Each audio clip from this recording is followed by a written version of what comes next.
Friends नमस्कार। हमारे YouTube channel ticket master जी पे आप लोगों का स्वागत है। हमारा नाम है राम ऋषि और हम CCTC as a booking clerk के पद पे कार्य करते हैं। तो बहुत सारे पैसेंजर्स हमारे टिकट काउंटर पे तत्काल टिकट लेने के लिए आते हैं और हमसे बोलते हैं कि सर तत्काल टिकट के लिए फॉर्म कैसे भरा जाता है, हमें भरने के लिए नहीं आता है। तो फ्रेंड्स आज हम खुद से आप लोगों को तत्काल टिकट के लिए फॉर्म कैसे भरा जाता है भर के दिखाते हैं। तत्काल टिकट का फॉर्म भरने के लिए सबसे पहले आपको टिकट काउंटर से तत्काल टिकट के लिए फॉर्म मांग के ले लेना है, जो कि फॉर्म इस तरह से रहता है। इस तरह से आपको फॉर्म दे दिया जाएगा, जो कि एक तरफ हिंदी और इंग्लिश भाषा में छपा हुआ रहता है और दूसरी तरफ क्षेत्रीय भाषा में छपा हुआ रहता है। तो चलिए दोस्तों, हम आज हिंदी भाषा में आप लोगों को तत्काल टिकट के लिए फॉर्म भर के दिखाते हैं। तत्काल टिकट का फॉर्म भरने के लिए सबसे पहले फॉर्म के ऊपर में जहाँ पे थोड़ा खाली जगह रहता है वहाँ पे आपको इस तरह से तत्काल लिख देना है। तत्काल लिखने के बाद यहाँ पे ऑप्शन दिया हुआ रहता है आरक्षण का, तो आरक्षण के जगह पे आपको इस तरह से टिक लगा देना है। उसके बाद फॉर्म में बहुत सारा ऑप्शन इस तरह से दिया हुआ रहता है, जो कि पैसेंजर्स को फिलअप करने रहता है। लेकिन तत्काल टिकट में रेलवे के द्वारा कोई भी अलग से सुविधा नहीं दिया जाता है, इसलिए इसको भरने की जरूरत नहीं है। ठीक है। उसके बाद ऑप्शन दिया हुआ रहता है गाड़ी का संख्या और नाम, मतलब जिस ट्रेन में आपको तत्काल टिकट चाहिए उस ट्रेन का आपको यहाँ पे इस तरह से नंबर लिख देना है। मान लिया कि हमें 12903 में चाहिए तो उसका यहाँ पे इस तरह से नंबर लिख देंगे। और अगर आपको ट्रेन का नाम मालूम है तो आप यहाँ पे ट्रेन का नाम भी इस तरह से लिख सकते हैं।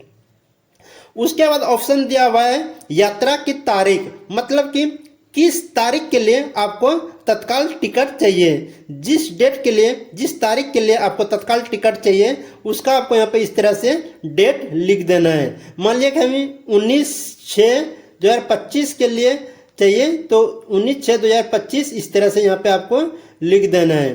ठीक है। उसके बाद ऑप्शन दिया हुआ है श्रेणी का। श्रेणी मतलब होता है कि किस श्रेणी में आपको तत्काल टिकट चाहिए, स्लीपर में चाहिए या थर्ड एसी में चाहिए। अगर स्लीपर में तत्काल टिकट चाहिए तो स्लीपर के लिए यहाँ पे इस तरह से एसएल लिख देंगे, और थर्ड एसी में चाहिए तो थर्ड एसी के लिए यहाँ पे आपको थर्ड एसी इस तरह से लिख देना है। उसके बाद आता है सीटों का संख्या। सीटों का संख्या मतलब कितने पैसेंजर्स के लिए आप तत्काल टिकट ले रहे हैं, कितने पैसेंजर्स के लिए आपको तत्काल टिकट चाहिए। तो तत्काल टिकट जब भी बुक होता है एक साथ में आप अधिकतम 4 लोगों तक का तत्काल टिकट बुक करा सकते हैं। तो मान लीजिए कि हमें अभी 3 लोगों के लिए तत्काल टिकट चाहिए तो 3 के लिए यहाँ पे आपको इस तरह से 3 लिख देना है। उसके बाद ऑप्शन आता है स्टेशन से, मतलब किस स्टेशन से आप तत्काल टिकट ले रहे हैं, किस स्टेशन से आपको तत्काल टिकट चाहिए। जिस स्टेशन से आपको तत्काल टिकट चाहिए उस स्टेशन का आपको यहाँ पे इस तरह से नाम लिख देना है। मान लिया कि हमें सूरत स्टेशन से तत्काल टिकट चाहिए तो सूरत के लिए यहाँ पे हम सूरत लिख देंगे। उसके बाद अगर आपको स्टेशन का कोड मालूम है तो आप स्टेशन का यहाँ पे इस तरह से कोड भी लिख सकते हैं। ये सूरत स्टेशन का कोड होता है ST। ठीक है। उसके बाद ऑप्शन दिया हुआ है जिस स्टेशन तक, मतलब किस स्टेशन तक के लिए आपको तत्काल टिकट चाहिए। जिस स्टेशन तक के लिए तत्काल टिकट चाहिए उस स्टेशन का आपको यहाँ पे नाम लिख देना है। मान लीजिए कोटा के लिए चाहिए तो कोटा के लिए इस तरह से हम कोटा लिख देंगे। ठीक है। उसके बाद ऑप्शन दिया हुआ है मोबाइल संख्या, मतलब किस 3 पैसेंजर्स में से किसी एक पैसेंजर्स का आपको यहाँ पे इस तरह से मोबाइल नंबर लिख देना है। ठीक है। उसके मोबाइल नंबर लिखने के बाद उसके बाद ऑप्शन दिया हुआ रहता है नाम स्पष्ट अक्षरों में आपको लिखना है, मतलब जितना पैसेंजर्स के लिए आपको टिकट चाहिए उन सभी का यहाँ पे पार्टिकुलर साफ अक्षरों में लिखना है। मान लीजिए कि 3 पैसेंजर्स के लिए तत्काल टिकट चाहिए, तीनों का नाम लिखे हैं। पहला पैसेंजर्स है पंकज इस तरह से आपको नाम लिख देना है। उसके बाद आता है नेशनलिटी मतलब होता है भारतीय है तो भारतीय का आई इस तरह से लिख दीजिए। उसके बाद लिंग आपको यहाँ पे लिखना है, मतलब पंकज पुरुष है या स्त्री है, मेल है या फीमेल है। और मेल है तो मेल के लिए M लिख देना है, और पंकज का उम्र जितना भी साल है उसको आपको यहाँ पे इस तरह से लिख देना। मान लीजिए पंकज का उम्र 42 साल है तो यहाँ पे हम 42 लिख दिए हैं। उसके बाद दूसरा पैसेंजर हमारा है सीता। सीता यहाँ पे नाम लिख देंगे। उसके बाद राष्ट्रीयता हम आई लिख देंगे, और सीता मेल है या फीमेल है उसको आपको यहाँ पे लिख देना है। तो मान लिया सीता फीमेल है तो फीमेल के लिए एफ लिख देंगे, और सीता का उम्र आपको यहाँ पे इस तरह से 40 साल लिख देना है। उसके बाद तीसरा हमारा जो पैसेंजर है वो है, उनका नाम है राजेश। राजेश लिख देंगे। उसके बाद उनका राष्ट्रीयता इंडियन लिख देंगे, और राजेश मेल है या फीमेल है, अगर मेल है तो मेल के लिए एम लिख देंगे, और उसका यहाँ पे आपको उम्र लिख देना है। उसके बाद ऑप्शन दिया हुआ है 5 साल से कम आयु के बच्चों का नाम।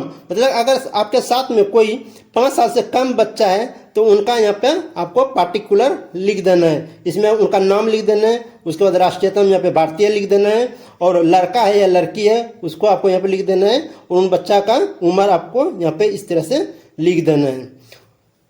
उसके बाद ऑप्शन दिया है आगे की या वापसी की यात्रा के लिए। अगर आप आगे की यात्रा करना चाहते हैं या वापसी का यात्रा करना चाहते हैं तो उसका आपको यहाँ पे पार्टिकुलर लिख देना है। तो हमें अभी नहीं चाहिए तो यहाँ पे हम ब्लैंक छोड़ देंगे।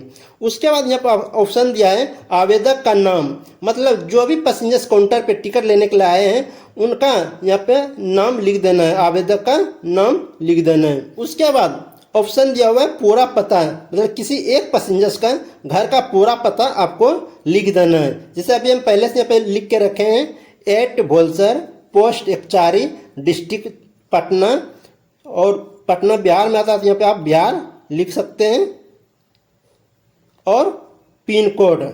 ठीक है। जब ये पूरी तरह से फॉर्म भर के तैयार हो जाएगा तो लास्ट में ऑप्शन दिया हुआ है यहाँ पे आवेदक या प्रतिनिधि का हस्ताक्षर। तो आपको यहाँ पे इस तरह से साइन कर देना है। तो फ्रेंड्स इस तरह से तत्काल टिकट के लिए फॉर्म भरा जाता है। तो फ्रेंड्स अगर आपको ये वीडियो अच्छा लगा होगा कृपया इस वीडियो को ज़्यादा लाइक एवं शेयर कर दें। धन्यवाद।